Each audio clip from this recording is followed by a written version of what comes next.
ቅድስና በሌለበት፣ ምስጋና በሌለበት፣ ሰላም በሌለበት፣ ፍቅር በሌለበት፣ እምነት በሌለበት፣ ዕውቀት፣ እርካታ፣ ታማኝነት በሌለበት የልብ ምስጋና የለም። የልብ ምስጋና በሌለበት ሁሉም ባዶ ነው። ምስጋና ቅድስናን ይፈልጋል፣ ሰላምን ይፈልጋል፣ ታማኝነትን ይፈልጋል፣ እርካታን ይፈልጋል፣ ዕውቀትን ይፈልጋል፣ እምነትን፣ ፍቅርን ይፈልጋል። ምስጋና በሌለበት ቤት፣ ምስጋና በሌለበት ትዳር፣ ምስጋና በሌለበት ምድር፣ ምስጋና በሌለበት መንግሥት ሰላም የለም። ምስጋና የጎደለው ጸሎት፣ ምስጋና የጎደለው ምልጃ፣ ምስጋና የጎደለው ኑሮ፣ ምስጋና የጎደለው አምልኮ፣ ምስጋና የጎደለው ሕይወት ፍሬ የለውም። ለዚህ ለዘላለም አምላክ ለዘላለም ቸርነቱ፣ ለዘላለም ምሕረቱ፣ ለዘላለም ስጦታ የምንከፍለው ምንድን ነው? ከሁሉ በላይ ለወደደን፣ ለመረጠን፣ ለጠበቀን የምንከፍለው ልባዊ ምስጋና ምንድን ነው? ልባዊ ነገር ምንድን ነው? ምስጋና። ሰላም ጤና ይስጥልን ቤተሰቦቻችን፣ ይህ የሮማንስ ሮድ የዩቲዩብ ቻናል ነው። በቻናላችን አዳዲስና ወቅታዊ ትኩስ መረጃዎችን ይዘንላችሁ መጥተናል። እስከ መረጃው ፍጻሜ አብራችሁን ቆዩ። ቻናላችንን ሰብስክራይብ ያላደረጋችሁ ሰብስክራይብ በማድረግና የደውል ምልክቱን በመጫን አዳዲስ መረጃዎችን በፍጥነት ያገኙ። ቪዲዮአችንን ለሌሎች ሼር በማድረግ ቤተሰባዊነቱን ያጠናክሩ። በምድር ላይ ለሰብአዊ ፍጥረት ሁሉ የፈጣሪውን ውለታ መግለጥ የሚቻለው በምስጋና ብቻ ነው። ዘላለማዊ ስራው፣ ዘላለማዊ ምሕረቱ፣ ዘላለማዊ ስጦታው፣ ዘላለማዊ ቸርነቱ፣ ዘላለማዊ በረከቱ ልባዊ መግለጫ በእውነት ማመስገን የሚቻለው በልብ ምስጋና ብቻ ነው። በመዝሙረ ዳዊት ምዕራፍ 9 ቁጥር 1 ላይ አቤቱ በልቤ ሁሉ አመሰግንሃለሁ ይላል። ታምራትንም ሁሉ እናገራለሁ። በአዲሱ መደበኛ ትርጉም እግዚአብሔር ሆይ በፍጹም ልቤ አመሰግንሃለሁ፣ ስለ ድንቅ ሥራዎችም ሁሉ እናገራለሁ ይላል። ማመስገን፣ መናገር ስለ እግዚአብሔር ድንቅ ሥራ። የምስጋና ሰው የእግዚአብሔርን ድንቅ ሥራ በሄደበት በሚኖርበት ሁሉ ከመናገር አይቆጠብም።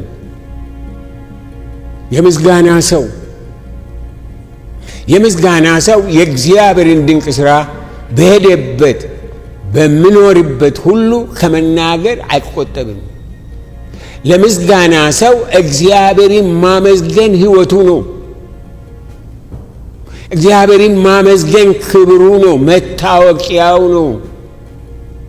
እግዚአብሔርን ማመስገን ዜናው ነው፣ ጥማቱ ነው። ለሌላው ማካፈል፣ ለሌላው መናገር። በመዝሙረ ዳዊት 138 ቁጥር 1 ላይ አቤቱ በፍጹም ልቤ አመሰግናለሁ፣ የአፍን ነገር ሰምተኛልና በመላእክት በፊት እዘምርልሃለሁ ይላል። የልቤ ዝማሬ የምስጋና፣ የእርካታ፣ ደስታ ውስጣዊ መግለጫ ነው። በእግዚአብሔር ከመርካት የበለጠ በሰማይ በምድር የሚያጠግብ የለም። በአዲሱ ትርጉም እግዚአብሔር ሆይ በፍጹም ልቤ አመሰግናለሁ፣ በአማልክት ፊት በመዝሙር እወድስሃለሁ ይላል። ቀጥሎም በቁጥር 2 ላይ ወደ ቅዱስ መቅደስ እሰግዳለሁ፣ ስለ ምሕረትና ስለ ታማኝነት ለስሜ ምስጋና አቀርባለሁ፣ ስሜንና ቃልን ከሁሉ በላይ ከፍ ከፍ አደርጋለሁ ይላል ዳዊት። የእግዚአብሔርን ትልቅነት፣ የእግዚአብሔርን ማዳን፣ የእግዚአብሔርን ማንነት የተረዳ ሰው ነው። ወገኖቼ በጌታ ከመጠን በላይ ስናርፍ፣ ከመጠን በላይ ስንደሰት፣ ከመጠን በላይ ስንነካ፣ ስንረካ የምናደርገው ከልብ ማመስገን ብቻ ነው። ምስጋና የሰማይና የምድር ንጉሥ በሕይወታችን በዘመናችን ለሚያደርገው ሁሉ የምንሰጠው ብቸኛ መልስ ነው። ከመሆናችን በስተኋላ፣ ከመኖራችን በስተኋላ፣ ከሕይወታችን በስተኋላ፣ ከዕድሜያችን በስተኋላ፣ ከትላንትናችን፣ ከዛሬያችን፣ ከነገያችን በስተኋላ ላለው ፈጣሪ፣ ላለው እረኛ፣ ላለው አባት፣ ላለው ጌታ ተመስገን ከማለት ምን ይባላል? ምን ይባላል? ሁሉን ነገር ስናስብ የዕድሜ ጥናት ምሁራን የ80 ዓመት ዕድሜ ያለው ሰው በልቡ ትርታ ይላሉ ከ2.5 እስከ 3 ቢሊዮን ጊዜ በላይ መጥቷል ያሉ ልቡ። 50 ዓመት ዕድሜ ያለው ሰው ሶስታችሁ እዛ ውስጥ ናችሁና 1.8 እስከ 2.1 ቢሊዮን ጊዜ መጥቷል ይላሉ ልባቸው። ይህን ታውቃላችሁ? አታውቁ? አናውቅም አይደለም? የ30 ዓመት ሰው ደግሞ 1.89 ቢሊዮን በላይ ኦልሬዲ መጥቷል ይላሉ። ያም ይሄን ቀን አልጨምርም። ይህ የፈጠረን የምጠነቀቅልን የሚያኖርን አምላክ ሰው እኮ ራሱ ተአምር ነው። ሰው ተአምር ነው። ልቡ እንደዚህ የመታ ያን ያህል የመታ አንድ ሳያውቅ መኖሩ አልገርምም? አስደንቅም? ቀናም ብለን ስንሄድ ለምን ቀና ብለን እንደምንሄድ አናቅም። አይናችን እንዴት እንደሚያ፣ ጆሮአችን እንዴት እንደሚሰማ፣ አንደበታችን እንዴት እንደምናገር፣ ምን ያህል ሰውነታችን በአካሄዳችን በሁለመናችን ኢንቮልቭ እንደሚያደርግ የማናቅ ይሄ የሚሰራ አምላክ የሰራን እግዚአብሔር ድንቅ እግዚአብሔር ነው። ይህ የፈጠረን የምጠነቀቅልን የሚያኖረን አምላክ ከድንቅም በላይ ድንቅ ነው። መዝሙር 139 ቁጥር 14 ላይ ግሩምና ድንቅ ሆኜ ተፈጥሬአለሁ አለ። እኔ እግዚአብሔር ለዳዊት እንዴት አድርጎ ማስተዋል እንደሰጠው ይገርመኛል። ዛሬ ሰዎች ግሩምና ድንቅ ሆኖ መፈጠራቸውን አያውቁም። የሚያውቁት ሌላን ነገር ነው። ስለዚህ እግዚአብሔር እኔና እናንተን ግሩምና ድንቅ አድርጎ ፈጥሮናል። እኔ መናገር ከጀመርኩ ጀምሮ ልባችሁ ብዙ ጊዜ መጥቷል። አታውቁትም እናንተ ግን። እስኪ ሁላችን ብድግ ብለን ለዚህ አምላክ ሳናውቅ ለሚያኖረን ሳናውቅ የሚያመላልሰን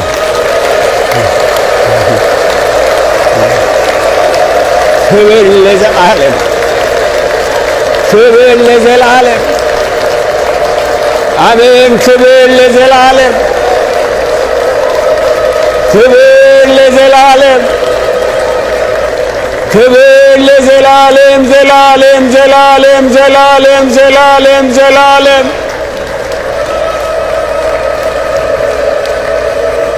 ሃሌሉያ፣ ሃሌሉያ። ድንቅ ነህ አንተ። ድንቅ ነህ ከማለት የምንለው ነገር የለንም። አንተ ከአእምሮአችን በላይ፣ ከቋንቋችን በላይ፣ ከግምታችን በላይ ነህ። ክብር በሰማይ ክብር በምድር አሁንም እስከ ዘላለምም ላንተ ይሁን።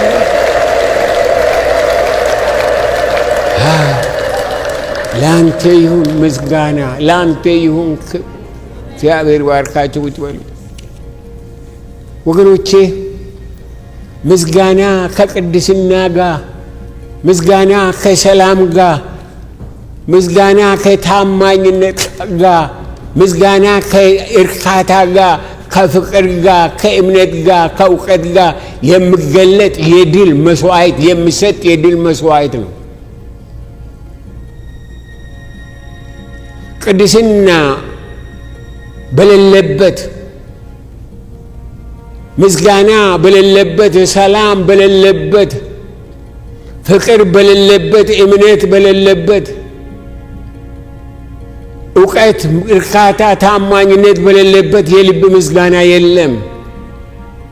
የልብ ምስጋና በሌለበት ሁሉም ባዶ ነው። ምስጋና ቅድስናን ይፈልጋል፣ ሰላምን ይፈልጋል፣ ታማኝነትን ይፈልጋል፣ እርካታን ይፈልጋል፣ ዕውቀትን ይፈልጋል፣ እምነትን፣ ፍቅርን ይፈልጋል። ምስጋና የእግዚአብሔር ሰዎች የቁጣን መንፈስ፣ የጸጸትን መንፈስ፣ የሐዘንን መንፈስ፣ የፍርሃትን መንፈስ፣ የጭንቀትን መንፈስ የሚያሸንፉት በምስጋና መንፈስ ብቻ ነው። በምስጋና መንፈስ የማይኖር ሰው በነጻነት አይኖርም። ስለሆነም የሚያሳስበን፣ ስለሚያስጨንቀን፣ እረፍት ስለሚነሳን፣ እንቅልፍ ስለሚያሳጣን ሁሉ በምስጋና በእልልታ በእምነት ወደ ጌታ መቅረብ አለብን። እንቅልፍ የሌለን ሰዎች የምስጋና ሕይወት በውስጣችን የለም። ምስጋና ባለበት እርካታ አለ። ምስጋና ባለበት ሁሉ ነገር የተሟላ ነው። ሳይኖር እንዳለ እናያለን።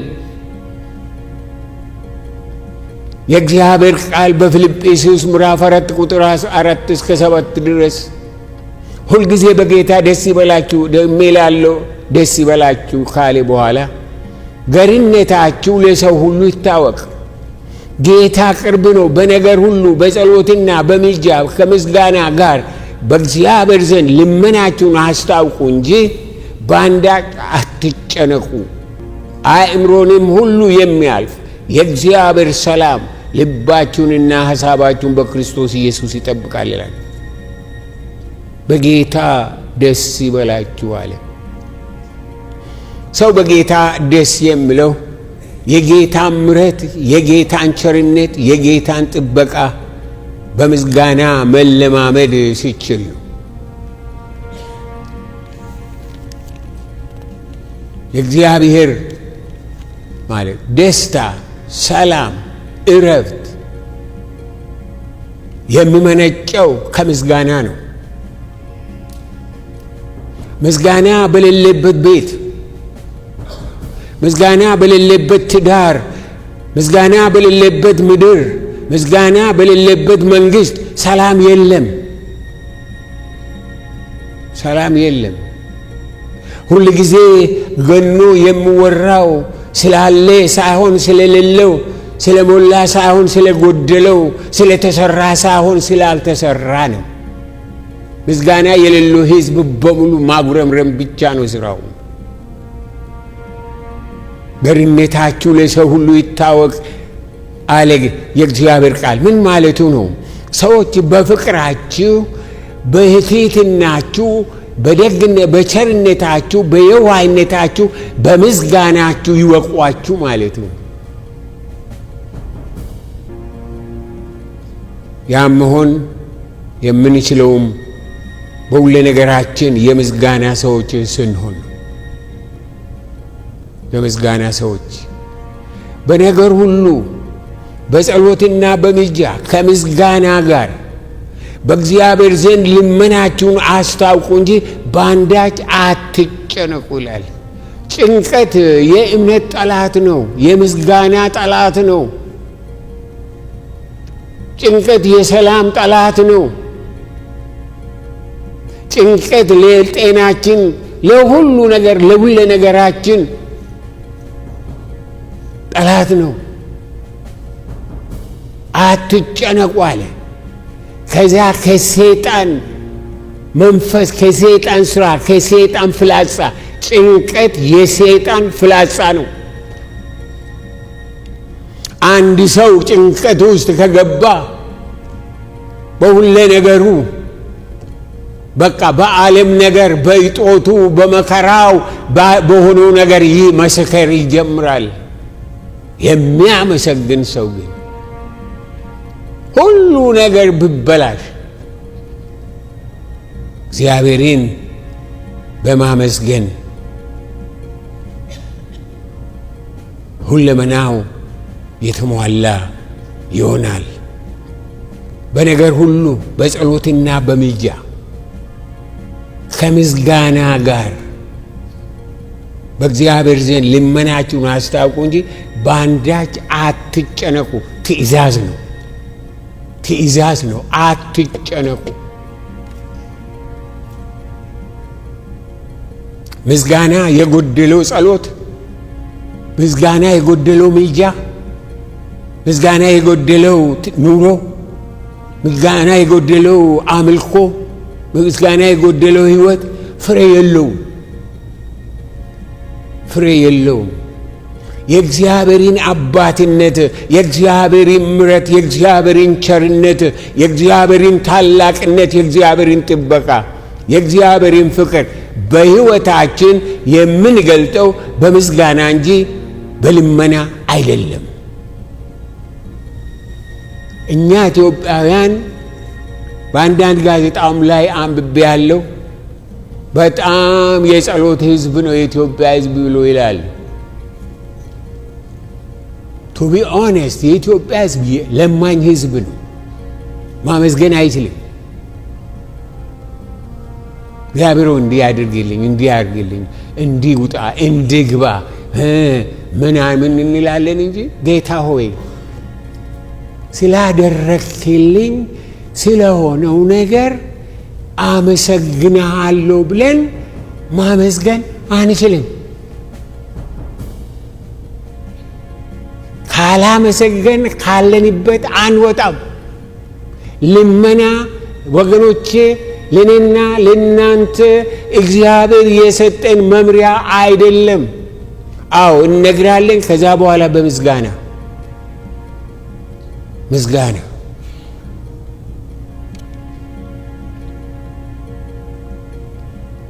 ምስጋና የጎደለው ጸሎት ፍሬ የለውም።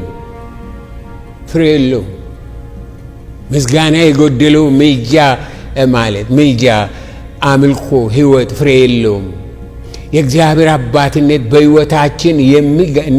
በሕይወታችን የምንገልጠው የእግዚአብሔርን ታማኝነት፣ የእግዚአብሔርን ፍቅር፣ የእግዚአብሔርን ሰላም በሕይወታችን የምንገልጠው በምስጋና እንጂ በልመና አይደለም።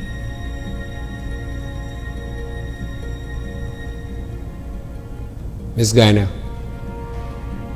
ልባችንና ሐሳባችን በእግዚአብሔር ሰላም የምጠበቀው የምስጋና ሰዎች ስንሆን ብቻ ነው። የምስጋና ሰዎች በመዝሙረ ዳዊት ምዕራፍ 100 ቁጥር 4 ላይ ወደ ደጆቹ በመገዛት ወደ አደባባዮቹ በምስጋና ግቡ ይላል። አመስግኑት፣ ስሙንም ባርኩ። እግዚአብሔር ቸር፣ ምሕረቱም ለዘላለም እውነቱም ለልጅ ልጅ ነውና። አመስግኑት፣ በምስጋና ወደ አደባባዮቹ ግቡ። አመስግኑት፣ ስሙንም ባርኩ፣ ለምኑ የሚል እዛ ውስጥ የለም። አዝማትሩ ፋክት አንድ ዲክሽነሪ ላይ አነበብኩ። ስለ ጸሎት ወደ 223 ጊዜ ተነግሯል። ስለ ምስጋና 57 ጊዜ ተነግሯል። ስለ ምስጋና 57 ጊዜ። ምስጋና ለኔና ለናንተ ሕይወት፣ ለኔና ለናንተ ኑሮ፣ ለኔና ለናንተ ዘመን ወገኖቼ የሚያዋጣን የበረከት መንገድ፣ የነጻነት መንገድ፣ የፈውስ መንገድ ነው። አመስግኑ፣ አመስግኑ። በአንዳች ነገር አትጨነቁ አለ። በሚያስጨንቀን ነገር ላይ ቆመን በእልልታ በምስጋና እግዚአብሔርን ከፍ ከፍ ስናደርግ ያ ያስጨነቀን ይገፈፍና የምስጋና ጸጋ በላያችን ላይ ይመጣል።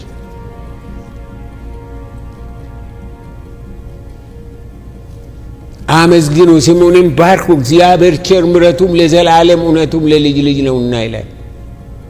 ይህ ለዛሬ ሕዝበ ክርስቲያን ለእኔና ለእናንተ ምን እያለን ነው? ምን እያለን ነው? ምን እንድናደርግ እያዘዘን ነው? ይሄ እኮ ትእዛዝ ነው።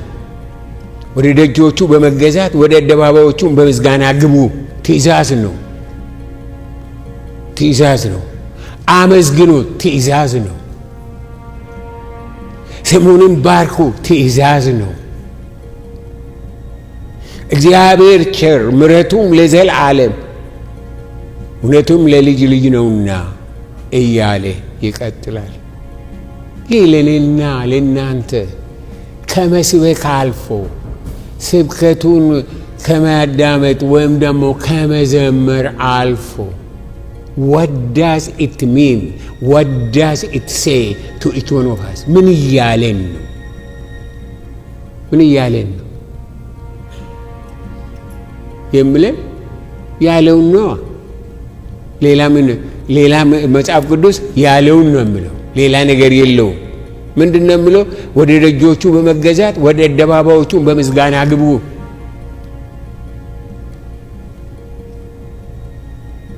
አመስግኑ፣ ስሙንም ባርኩ።